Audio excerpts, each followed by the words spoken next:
O amor é. E eu já antecipo que, meditando nesse texto, eu até mandei uma breve reflexão nos nossos grupos no WhatsApp, como estas verdades que nós já ouvimos tantas vezes, cantores, bandas que cantavam esse amor. Eu me lembro da Legião Urbana, que fala desse amor em uma das músicas compostas pelo Renato Russo, que fala que é só o amor. E mexeu comigo porque, ainda que eu já conhecesse o texto, pude refletir um pouco em cada uma das características. Mexeu comigo porque nós, como igreja, sofremos às vezes por uma série de fatores, de irmãos que estão sofrendo, de irmãos que estão distantes, daqueles que criticam. E eu, meditando, eu pensei, esse amor que nós vamos ver é o amor que todos exigimos, mas ninguém dá, a não ser o seu autor. O amor que nós vamos ver é o amor que todos nós exigimos e que nos decepcionamos quando não recebemos, mas que nenhum de nós dá esse amor. Nós exigimos, mas nós não damos. Nós vamos lá em 1 Coríntios, e nas últimas mensagens eu estava refletindo sobre o dom de línguas. Não parei, a gente vai voltar a falar sobre isso. É que Paulo para e a gente está seguindo o que Paulo está escrevendo, mas eu espero que nós possamos andar um pouco mais para tentar esclarecer alguns pontos. Mas hoje, como o apóstolo Paulo fez, inspirado pelo Espírito, nós vamos refletir sobre o amor. Paulo tratou em todo o capítulo 12 sobre dons. Ele cita lá 9 dons. Fala de línguas, interpretação, profecia, cura, fé, maravilhas, e ele fala de vários dons ali. Mas no último versículo, nós vamos abrir o primeiro versículo, o último versículo, versículo 31 do capítulo 12, Paulo exorta aqueles irmãos. Ele falou de alguns dons, de ministérios, e aí então ele traz uma exortação muito importante, que é claro, tinha um contexto lá para a igreja de Corinto, que estava em busca de um dom em especial, mas que ele para aqui, não é ele, é o Espírito, para que eles entendessem o fundamento da busca dos dons. 1 Coríntios capítulo 12, verso 31, ele diz assim: entretanto, ele falou de vários dons, como nós vimos, dons, ministérios, operações que Deus faz por meio do Espírito, por meio dos seus. Ele lista esses dons, e aí ele diz, entretanto, procurai com zelo, com diligência, com cuidado, os melhores dons. Então, há melhores dons, de acordo com o que a palavra de Deus diz. Há dons que têm um proveito maior, é isso nós vamos ver no capítulo 14. E aí então ele dá uma parada aqui, ele vai dizer, mas antes de falar dos dons, eu vou falar de algo que, se não fundamentar a busca pelos dons, não vale nada. É o que ele diz. E eu passo agora a mostrar-vos ainda um caminho sobremodo excelente. No capítulo 14, nós vamos ver quais os melhores dons a que ele se refere. Nós vimos, isso me maravilha, de vez em quando eu falo com a minha esposa algumas coisas que eu tenho aprendido na caminhada, depois de velho crente, né? Deveria estar mais um alimento sólido, às vezes eu estou no leite. E uma das coisas que me maravilha em Corinto é que ela tinha muitos erros. A igreja, como o reverendo Augusto Nicodemos, ele escreveu um livro, Uma Igreja Complicada, falando de Corinto. E eu acredito que hoje muitos de nós sequer consideraríamos a igreja de Corinto como igreja, mas Deus, que é o dono da igreja, considera. E Paulo, que escreve para ela e fundou, ele considera tanto que ele ama aquela igreja. Ele não abandona, ele não vai embora. Vocês têm muitos erros, então eu vou embora. Paulo não podia fazer isso, por quê? Porque ele também tinha muitos erros. Paulo amava aquela igreja, porque o amor que ele vai descrever ali é um amor que ele mesmo sabia que nem ele amava, mas que Deus ordenou que ele amasse a igreja dele.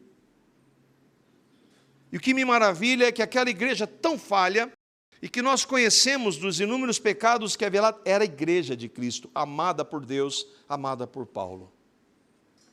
Vimos que dos erros deles era a ignorância em relação aos dons. Ele fala, irmãos, eu quero que vocês não sejam ignorantes em relação aos dons espirituais. Havia outros erros, nós já passamos por eles. E que eles estavam exaltando, e não é muito diferente de hoje, um dom especial, o chamado dom de línguas. Mas por que havia essa exaltação? Porque ele é evidente, ele é aparente. Todo mundo vê e fala, aquele lá tem um dom que Deus deu. Mas Paulo vai dizer, irmão, se aquele dom que Deus deu não for usado de acordo com o que ele estabelece, não vale nada. E é isso que ele vai falar agora. Era o dom que todo mundo queria, porque era aquele que se sobressaía. Eu mesmo já quis falar em línguas para que os outros pudessem ver que eu falava em línguas. Talvez por isso Deus nunca tenha dado.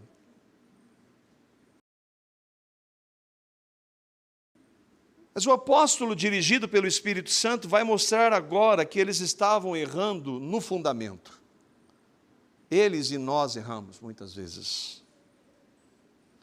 Ele vai fundamentar como a prática e o exercício dos dons deve acontecer. E nós vamos ver o que é esse excelente, Paulo.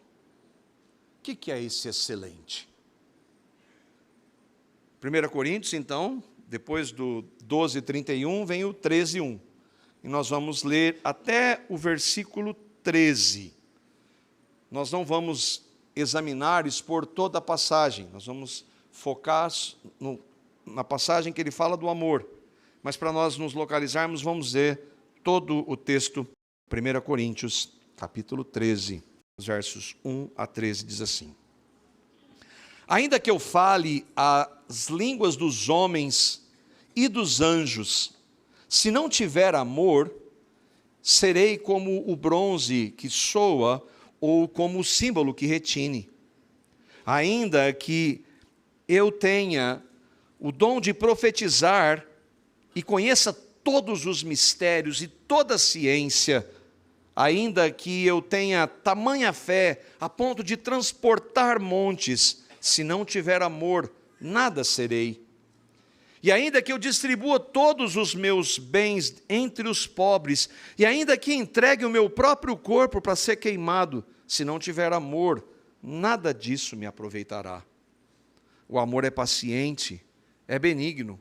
O amor não inveja, não se orgulha, não se ensoberbece. Não se conduz inconvenientemente, não procura os seus interesses, não se exaspera, não se ressente do mal. Não se alegra com a injustiça, mas regozija-se com a verdade. Tudo sofre, tudo crê, tudo espera, tudo suporta. O amor jamais acaba, mas havendo profecias, desaparecerão. Havendo línguas, cessarão. Havendo ciência, passará. Porque em parte conhecemos e em parte profetizamos. Quando, porém, vier o que é perfeito, então o que é em parte será aniquilado. Quando eu era menino, falava como menino, sentia como menino, pensava como menino. Quando cheguei a ser homem, desisti das coisas próprias de menino. Porque agora vemos como em espelho, obscuramente. Então veremos face a face. Agora conheço em parte, então conhecerei como também sou conhecido. Agora, pois, permanecem a fé, a esperança e o amor.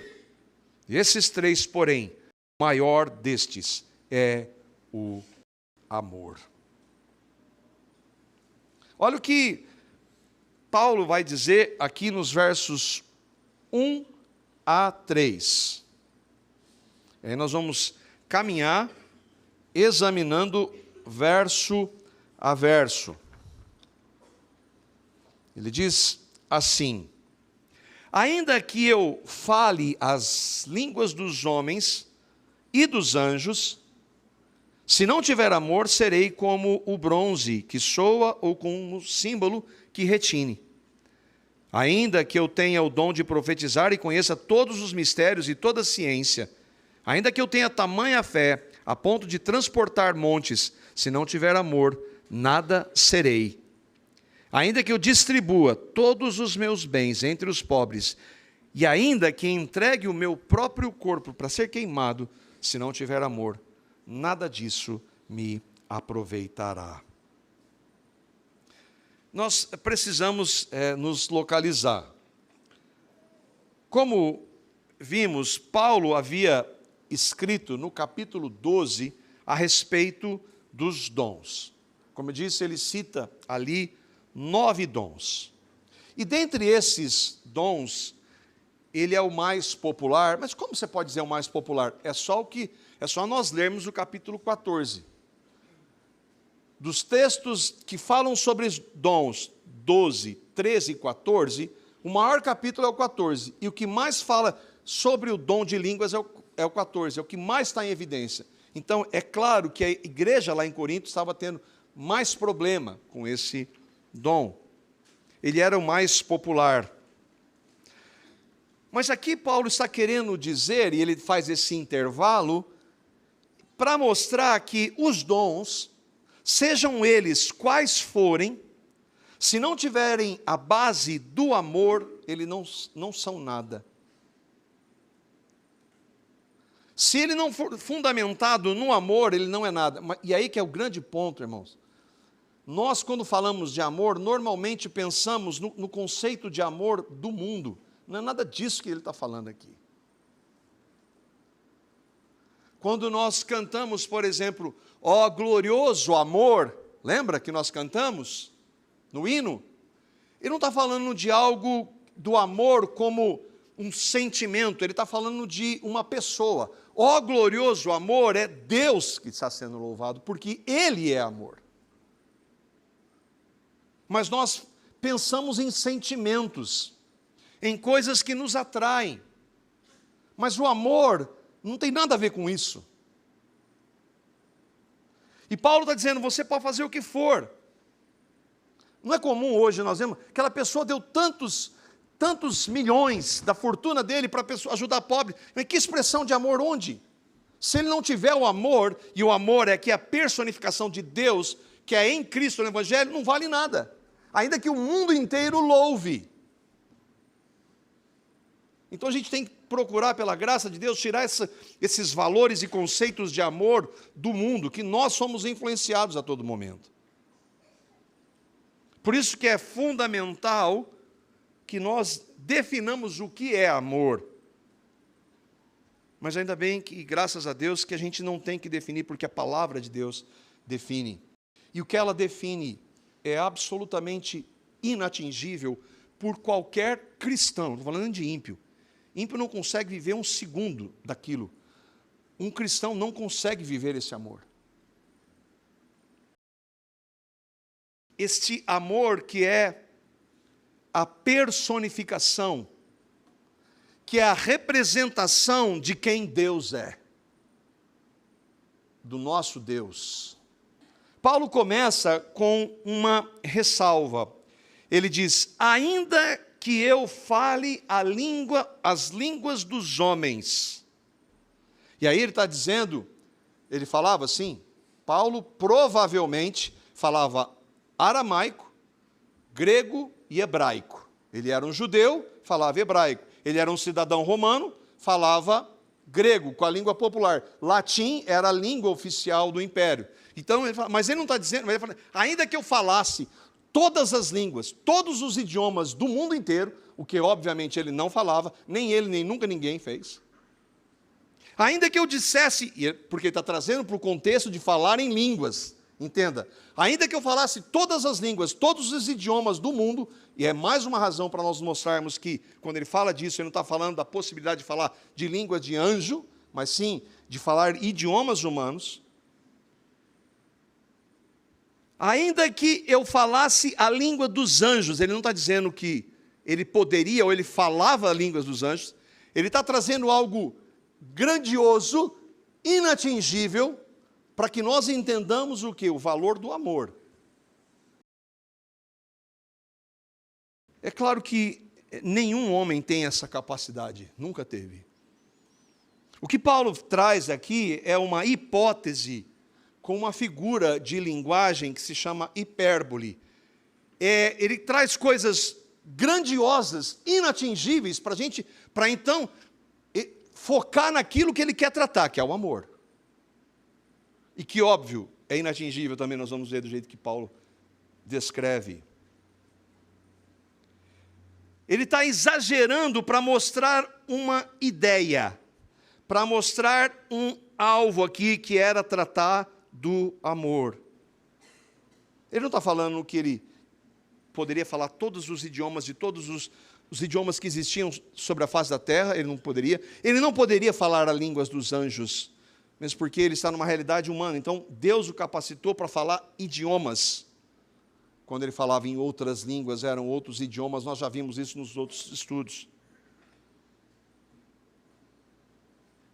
Ele também cita um dom que com certeza ele tinha, que era o dom de profetizar.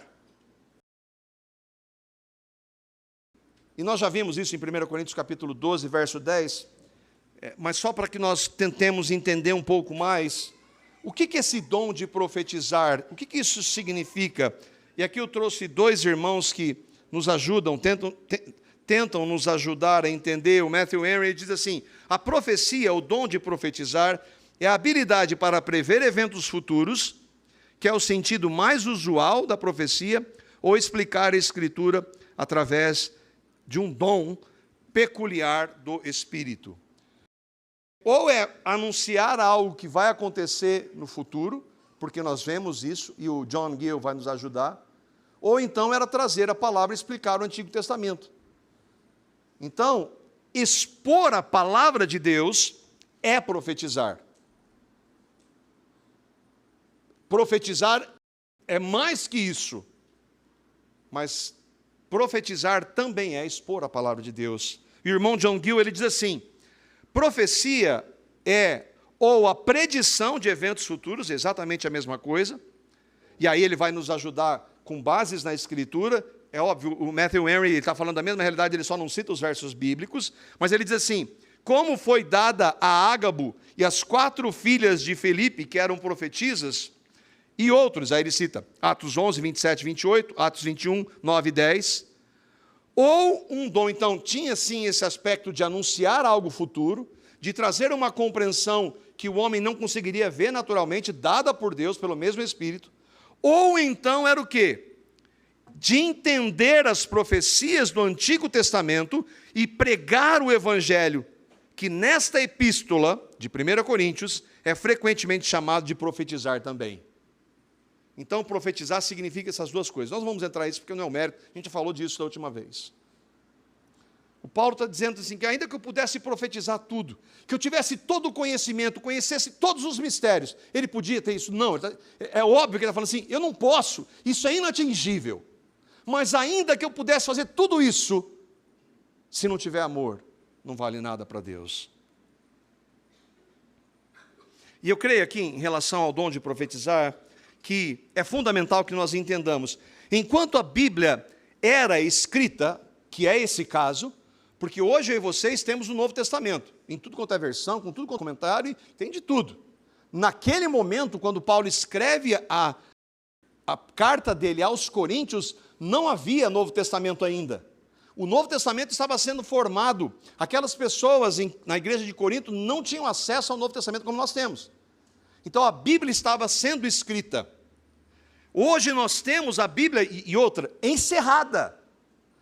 Por isso então que hoje o profetizar, ele deve ser compreendido o seguinte: o pastor falou tal coisa, está profetizando. Espera aí, deixa eu ver se o que você está profetizando realmente é profecia, de acordo com o quê? Com a palavra de Deus, com a Bíblia. Então, profetizar, naquele momento, tinha essa implicação de Deus trazer revelações sobrenaturais. Você crê que ele pode fazer isso? Eu creio que ele pode fazer. Mas como é que eu vou saber se aquela revelação é sobrenatural, vem de Deus realmente, se estiver de acordo com a Bíblia? Hoje nós temos esse privilégio.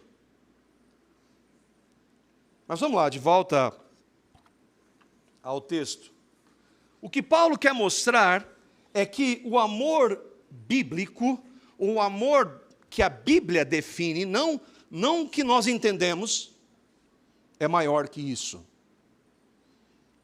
É muito maior do que profetizar e conhecer todos os mistérios e toda a ciência, ter todo o conhecimento, como se pudesse um único homem ter todo o conhecimento que existe, que é permitido ao homem ter. É impossível, nós sabemos. Ter a fé de transportar montes, como Jesus disse, aliás, ele disse: se vocês tivessem fé do tamanho de um grão de mostarda, vocês mandariam um monte ir para o outro lugar. Pois é, isso não aconteceria. Mas Paulo está dizendo, vamos admitir que eu tivesse tudo isso. Isso nunca aconteceu, entendamos. Isso aqui não é base para eu trazer uma doutrina. Paulo está usando uma figura de linguagem para entender o tamanho e a necessidade que nós temos de compreender do amor como base. Ainda que eu desse tudo aos pobres, todos os meus bens, que no caso dele não valia nada, ele não tinha nada. Ou entregasse o próprio corpo para ser queimado. Você sabe que muçulmanos, os radicais, se suicidam. Eles não têm o amor. Aliás, o motivo por que eles fazem aquilo lá, eles fazem, é bem carnal. Paulo entregou a sua vida, sim, por amor. Ele foi decapitado por amor. Mas ainda que ele entregar sua própria vida, se não tiver a base do amor, o amor verdadeiro, o amor da Bíblia, não valia nada para Deus. A Bíblia então vai definir o que é este amor. O que é absolutamente indiscutível a respeito deste amor é que ele não é natural do homem. É totalmente impossível que qualquer ser humano ame dessa forma. É totalmente impossível que qualquer cristão ame plenamente dessa forma. Tudo que Paulo vai descrever aqui, se você for honesto, ainda que você tenha resquícios, estou falando para a nova criatura. Se você não é nova criatura, teu coração é de pedra e você não tem nada de Deus em você. Mas se você creu em Cristo, você ainda tem um resquício de coração de pedra corrupto. Mas se você conseguir se desvencilhar dele, o que é humanamente impossível, e você for sincero, você vai ver que cada uma daquelas características, você não ama daquele jeito plenamente nunca. Nunca. Mas Deus ordena que nós amemos assim. Lembra? É o amor que nós exigimos, mas que nenhum de nós pratica. Esse amor é sobrenatural.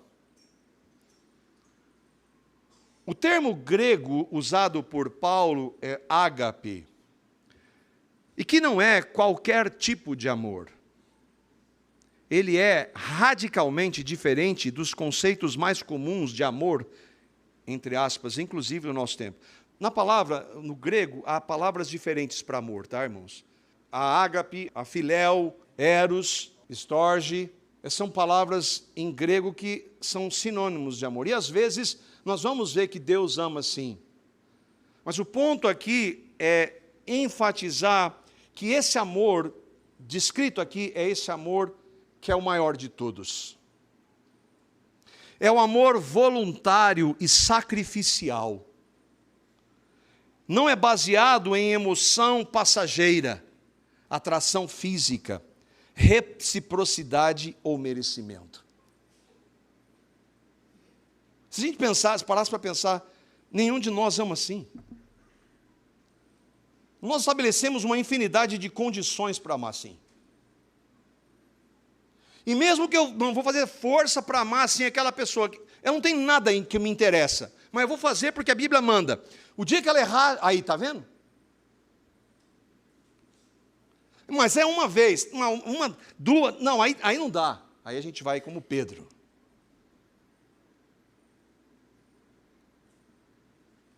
Não se trata de amor de filme,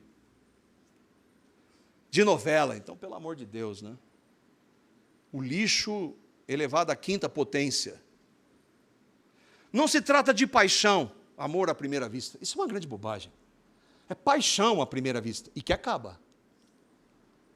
Escreve aí, os apaixonados. Acaba. O amor, quando é pautado aqui, é uma maravilha. O casamento, quando é pautado no amor de Deus, parece que é uma lei, é um peso. Não. Se ele é pautado de acordo com a palavra de Deus, no amor dele, e outra, não perfeitamente, porque ninguém ama assim, ele é maravilhoso. Mas o amor bíblico não é paixão. Ele não tem a ver com sentimento. Eu não estou sentindo. A Bíblia manda amar a despeito dos nossos sentimentos, porque os nossos sentimentos, por vezes, estão corrompidos. Eu coloquei nenhuma dessas bobagens. Como nós vemos na definição, está intimamente ligado à verdade. O amor se alegra na verdade, e nós vivemos em um mundo que odeia a verdade. O amor bíblico, o amor divino, se alegra na verdade.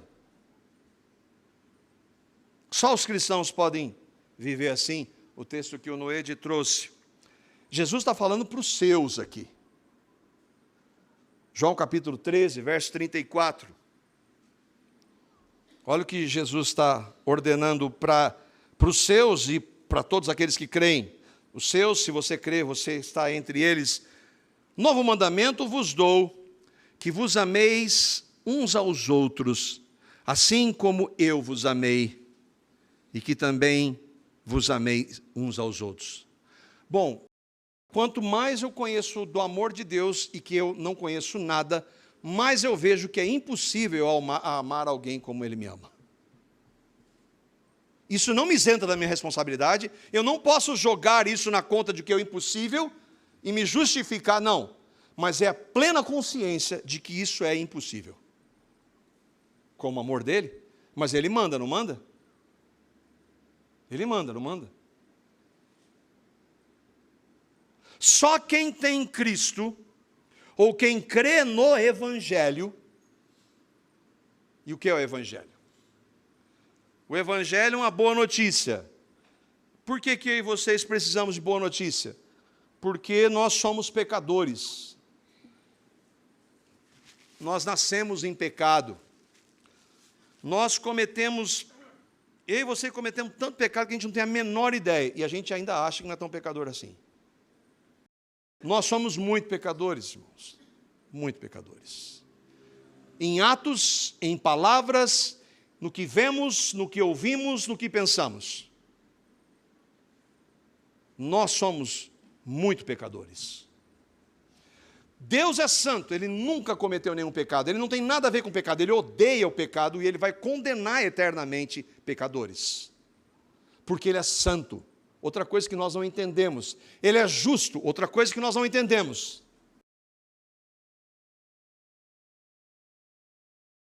Mas porque Ele é amor, graça e misericórdia, juntamente com santidade e justiça, Ele deu o seu Filho.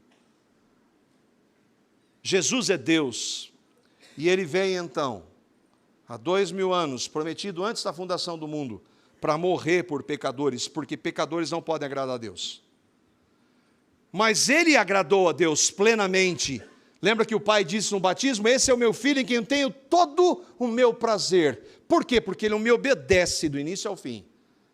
E a prova do amor dele pelo Pai foi que quando Ele vai para aquela cruz, Ele morre por pecadores. Derrama o seu sangue para nos purificar dos nossos inúmeros pecados.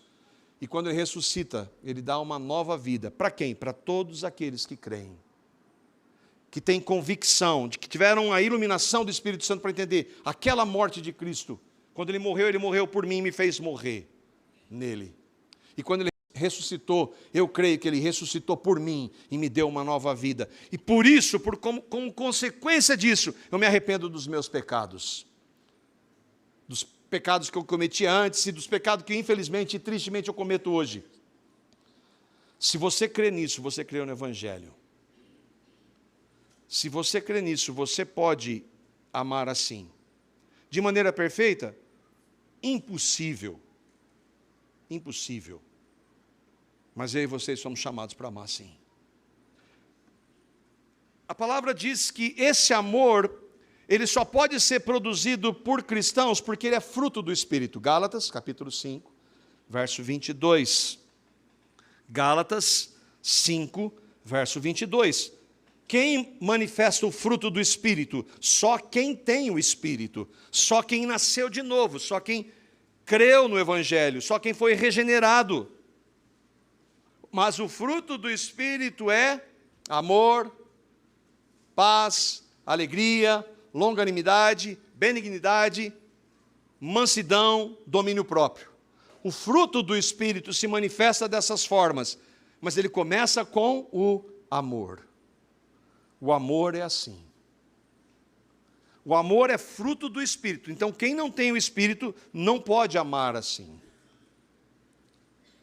1 João, capítulo 4, verso 8, e João, ele é conhecido como apóstolo do amor, porque ele amava Jesus com esse amor? É claro que não.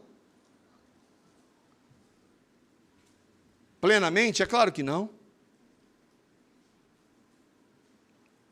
1 João, capítulo 4, verso 8, ele vai mostrar que este amor é uma evidência daqueles que creram, que conhecem, não saber da existência de Deus. Todo mundo sabe da existência de Deus.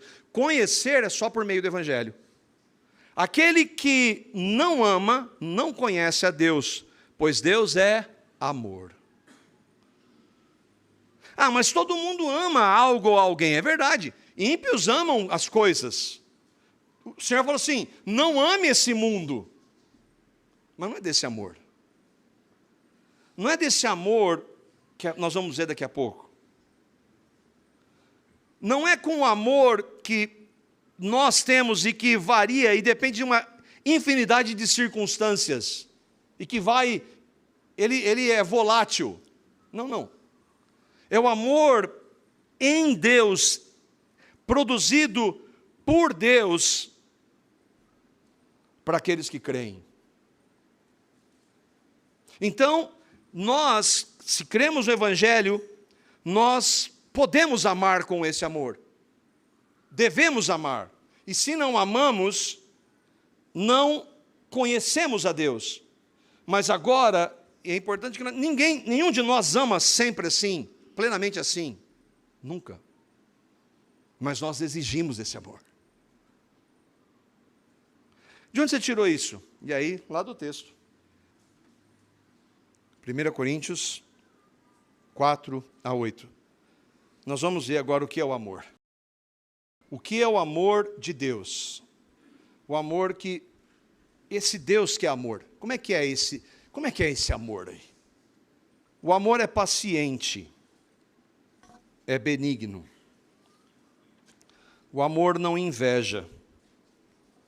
Não se orgulha. Não se ensoberbece. Não se conduz inconvenientemente. Não procura os seus interesses. Não se exaspera. Não se ressente do mal. não se alegra com a injustiça, mas regozija-se com a verdade. O amor tudo sofre, tudo crê, tudo espera, tudo suporta. O amor jamais acaba. Eu não preciso ver, nós vamos ver, entrar em cada uma dessas palavras aqui para ver que nós não amamos assim sempre.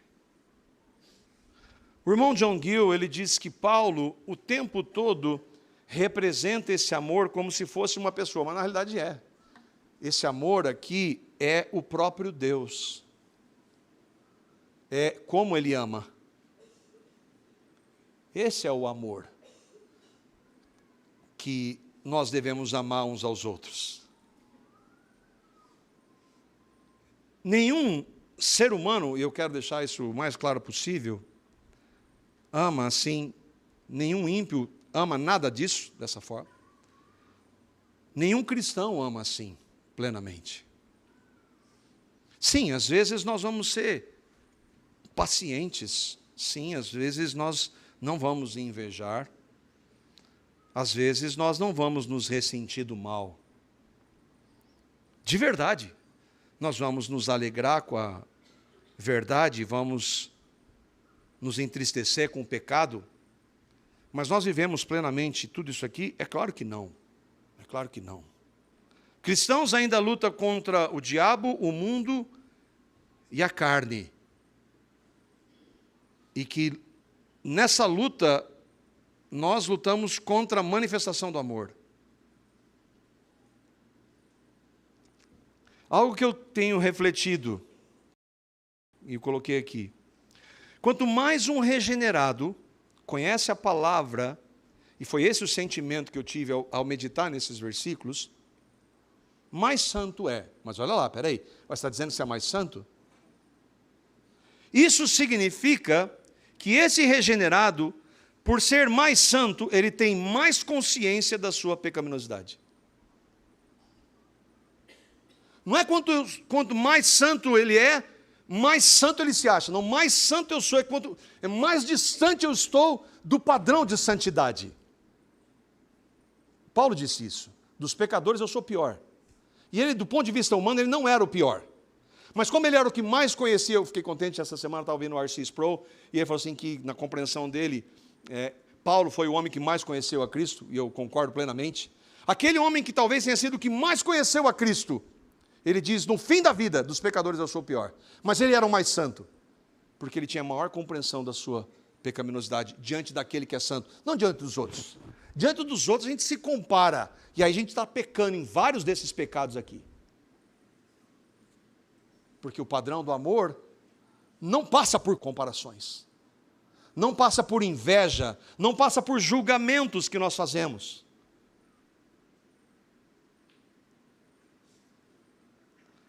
O irmão Calvino diz assim, Paulo nos leva agora a descobrir quão excelente é o amor. Mas ele não está dizendo que ele conseguiu entender. Ele está dizendo quão é excelente e é inatingível para que nós realmente compreendamos esse amor. Você tem noção disso, irmão? Você tem noção de que esse amor que Deus teve por você, se você creu no Evangelho, você não tem condição nenhuma de entender. Quão excelente ele é, eu não sei.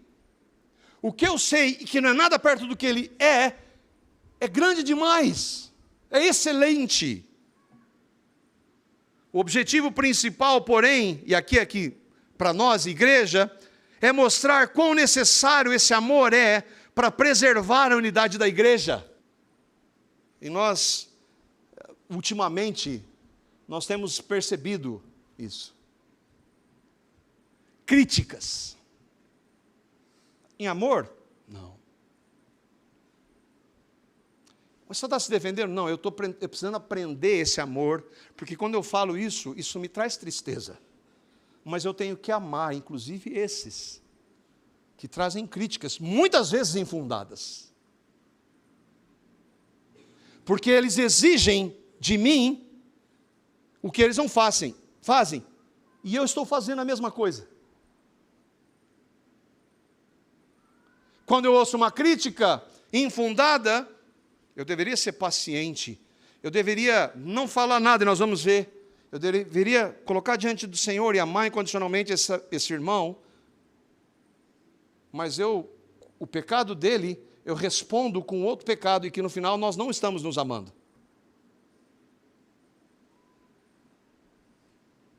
Como nós estamos longe de viver esse amor na igreja. Eu estou falando da igreja nossa aqui, nós que somos membros aqui.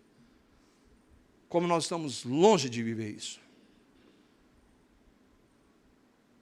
Você está justificando, você pode entender como justificativa. Nós estamos reconhecendo a nossa falência. Nenhum de nós, verdadeiramente regenerados, queremos continuar vivendo assim. E pela graça de Deus, eu creio que Deus tem feito alguma coisa no nosso meio. Mas é longe, está longe, nós estamos longe. É triste admitir, mas nenhum de nós ama plenamente assim. Eu amo, sério. Sério. Really. A primeira característica, o amor é paciente, ou é longânimo. Sabe qual é o nível? Quantas vezes você que creu no Evangelho, eu e vocês, pecamos contra o nosso Senhor? Quantas vezes nós pedimos perdão? Quantas vezes Ele foi paciente com os nossos pecados? É isso aqui que Ele está falando. Você é paciente assim com seu irmão? 70 vezes 7 foi para Pedro ficar quieto. Porque é muito mais, Pedro. Você é paciente assim? Você é longânimo assim? Segunda característica, o amor é bom, ele é benigno. Ele faz o bem, ele é gentil, ele age generosamente com todos, sem nunca querer nada em troca. Você age assim? Nunca, nem querer um reconhecimento. E às vezes eu falo, poxa, aquele irmão foi ingrato. Ué, mas espera aí, ingrato com você, o que você fez? Se alguma coisa que você fez foi você ou fui eu? É verdade, Senhor, tem misericórdia. Há alguma coisa que você faz sempre o bem, sem querer nada em troca. Absolutamente nada. Não é o que você pede, mas aquilo que a sua mente pensa. Não inveja. O amor não inveja, ele não fica triste com o sucesso do outro, ou com a bênção do outro. O amor nunca é assim, irmãos. Esse é o amor de Deus. Ele não se orgulha. Ele não se vangloria. Porque ele sabe que tudo que nós temos de bom, se há alguma coisa, é dádiva. E Paulo fala nessa carta, o que você tem que você não tenha recebido? O que está explícito nessa pergunta? Tudo que você recebeu de bom, você recebeu pela graça de Deus. Então por que você se gloria? Tudo, absolutamente tudo. O que tem de bom, o que tem de mal, esse sim é seu. O meu e o seu pecado, esse eu posso bater no peito, esse é meu. Mas o de bom, que recebeu de bom, é dádiva. Então como é que você se orgulha? O amor não se orgulha. O amor não se ensoberbece. Eu tenho, lembra a realidade lá em Corinto? Eu falo em línguas, você não? Eu sou batizado no Espírito Santo, você não? Eu sou mais espiritual, você não? Mas vamos lá, admitamos que isso é verdade. Se foi tudo Deus que deu, como é que você se torna tão soberbo? E fazendo isso, você recebeu um dom, mas você está destruindo o dom, porque você não está exercendo em amor, porque o amor não se ensoberbece. O amor não procura o seu interesse. Eu estava conversando com um dos presbíteros, falava, vou falar com aquele irmão, porque ele não está entendendo que a igreja, nós estamos na igreja para servir, ele quer ser servido. O alvo dele na igreja é ser servido. E eu que não sou ele, preciso servi-lo? É claro que sim. Por expressão do amor. Mas se eu procuro o meu interesse, nunca vai ser satisfeito. Nunca, irmãos. Nós estamos falando de igreja. Igreja é composta de pessoas como eu e como você, pecadores, que não amamos desse jeito. Nunca amamos assim plenamente. Mas quando eu e vocês falhamos, é motivo então para nós rompermos, porque é no amor que há unidade.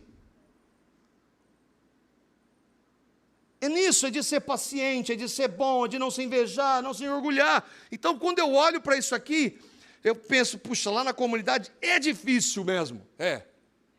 Porque tem duas pessoas lá que são difíceis. Os meus irmãos e eu. Os meus irmãos e eu. E o Senhor fala assim, ó, não tem outra alternativa para você. É a sua igreja que você está? Não a sua, né? A igreja onde eu te coloquei, então é lá, você vai amar seus irmãos lá. E você vai amar desse jeito aqui. Não tem como me justificar. Não, ali não dá, Senhor. Mas é assim que a gente vive. Não procura o seu interesse. Não se exaspera. Olha, isso aqui é para mim. Se exasperar é ser sempre calmo. Não se irrita. Tem domínio próprio. Eu estou mostrando isso agora. Ele não se irrita. Ele tem domínio próprio. Tem os irmãos rindo. E é bom falar, porque eu tenho conversado com vários irmãos. Então, por favor, irmãos e irmãs, não pense que é para você isso aqui. Eu já tenho falado com vários, tá? Então, não tentem se identificar, conversar. E olha, lembra, eu falei, isso aqui falou comigo. Isso não é discurso de pastor, irmãos. Isso não é falsa humildade, não. Ainda que eu tenha um resquício de um coração corrupto, pode ter também. Mas é o desejo de querer, pela graça de Deus, viver e reconhecer quão longe eu estou disso. Mas de buscar nele para que ele me capacite a crescer nisso. Não se ressente do mal. Sabe o que é isso? Não guarda rancor. Do que? De nada.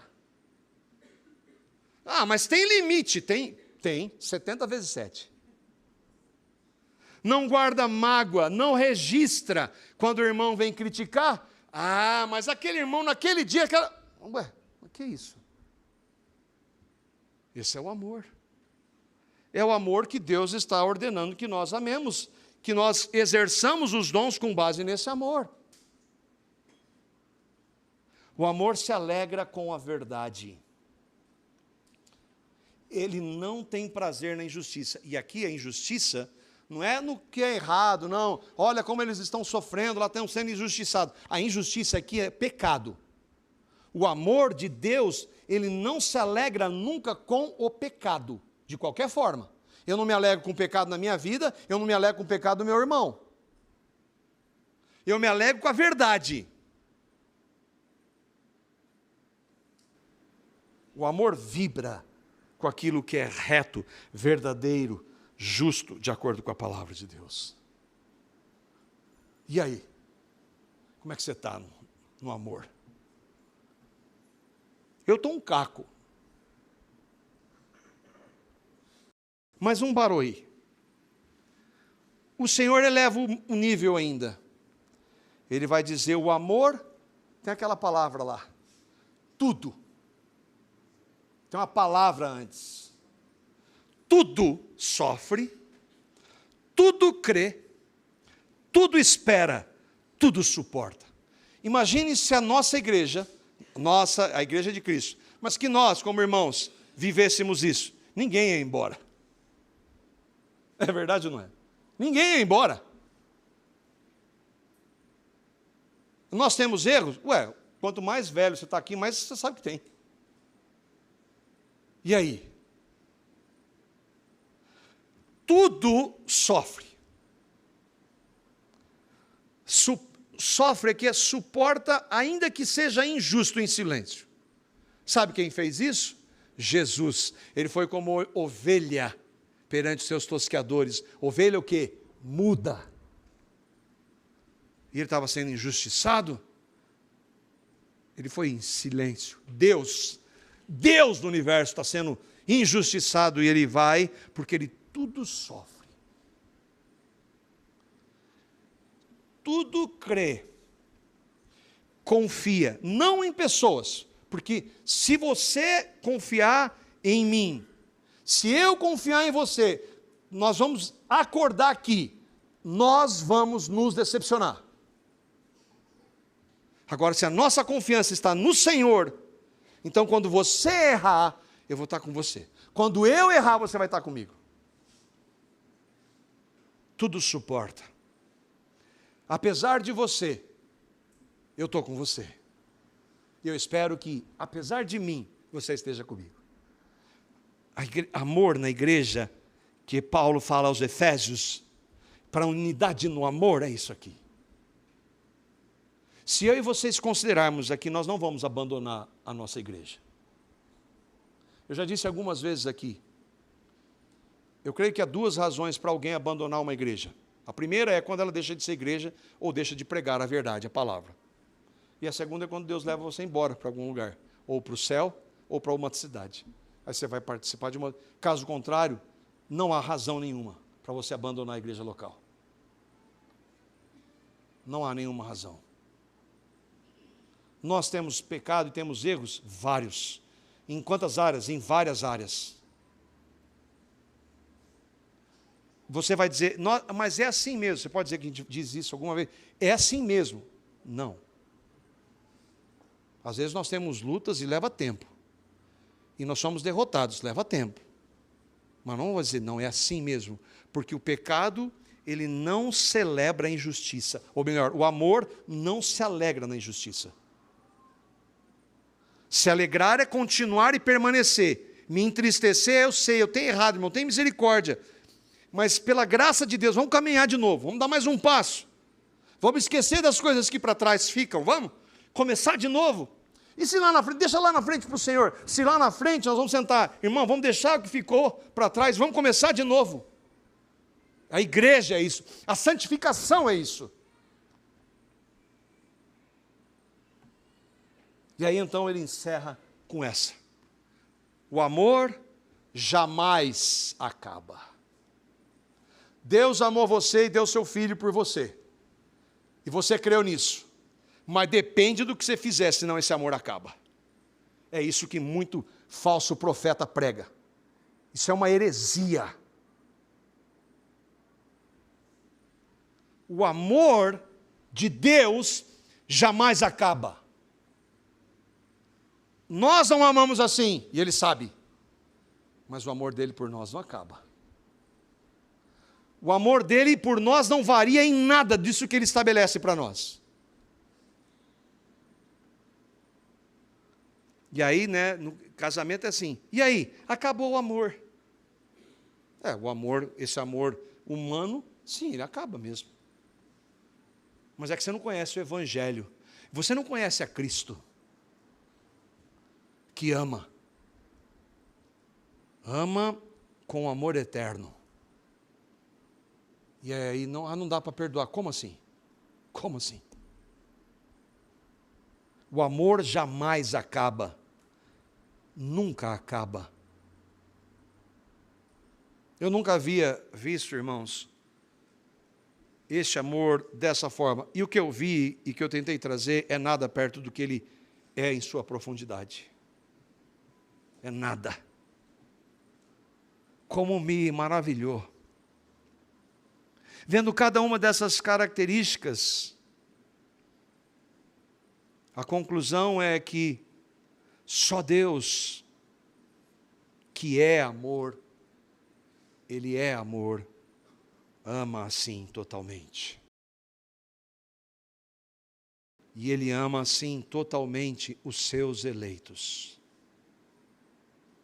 Todos aqueles por quem Cristo morreu. João capítulo 13, e eu vou terminar com esse verso. E eu mandei lá nos grupos 13:1. Jesus está para ir para a cruz, para demonstrar o seu amor. Ele já demonstrou de várias vezes por 3 anos para esses homens. Ele vai demonstrar o seu amor por eles na cruz.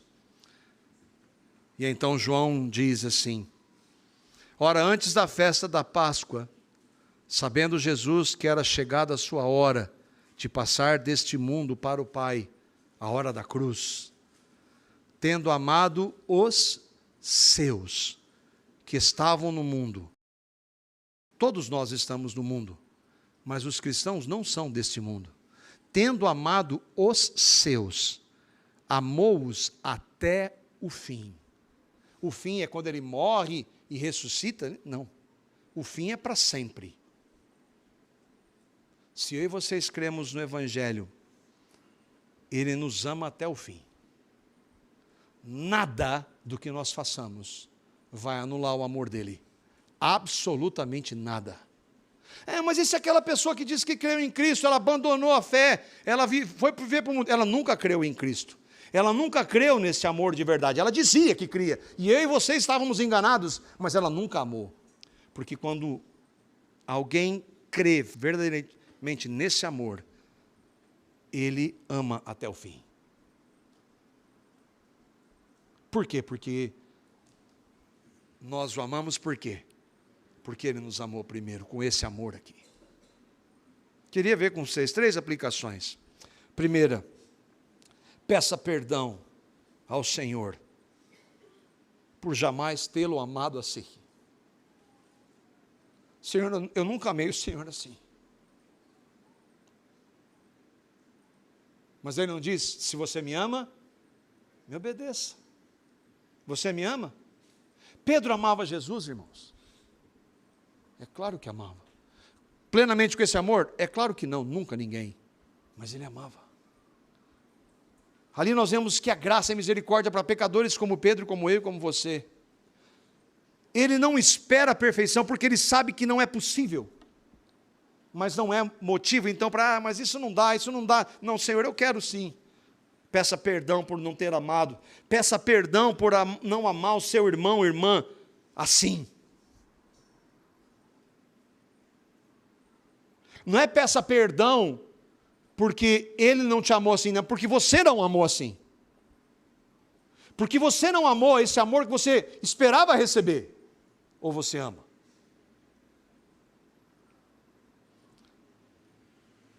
Busque ao Senhor para, na comunhão com Ele, nós possamos expressar pelo menos um pouco desse amor. Que nós possamos, sim, é muito longe do que Ele é, mas que nós possamos, pela graça de Deus, crescer nesse amor. Com o amor dEle. Mas ainda assim, Ele sabe que nenhum de nós o amará assim. O Senhor sabe que nenhum de nós vai amá-lo como Ele é digno. Não se preocupe. Esse é o processo de santificação. Nem mesmo a pessoa mais cristã e piedosa da história amou o Senhor assim. Ainda assim, Ele ordena que nós o amemos. Jamais nos desesperemos. Isso é algo que eu tenho tentado aprender. Eu nunca vou chegar no padrão de santidade que o Senhor é digno. Nunca. Mas eu nunca vou me desesperar por não chegar lá. Porque Ele me amou plenamente e totalmente na cruz. Ele não vai me amar mais. O amor dele não está condicionado ao meu amor por Ele, o amor dele por mim. Jamais nos esqueçamos que o Senhor nos ama, a nós, os seus, com este amor que nós acabamos de ver, mesmo que nós não o amemos assim. Não nos esqueçamos. O Senhor nos ama, a nós, os seus eleitos, com este amor que nós vimos em 1 Coríntios capítulo 13. A todo momento, mesmo que nós não o amemos assim. Que o Senhor, em sua graça, nos conceda a graça de podermos crescer nesse amor.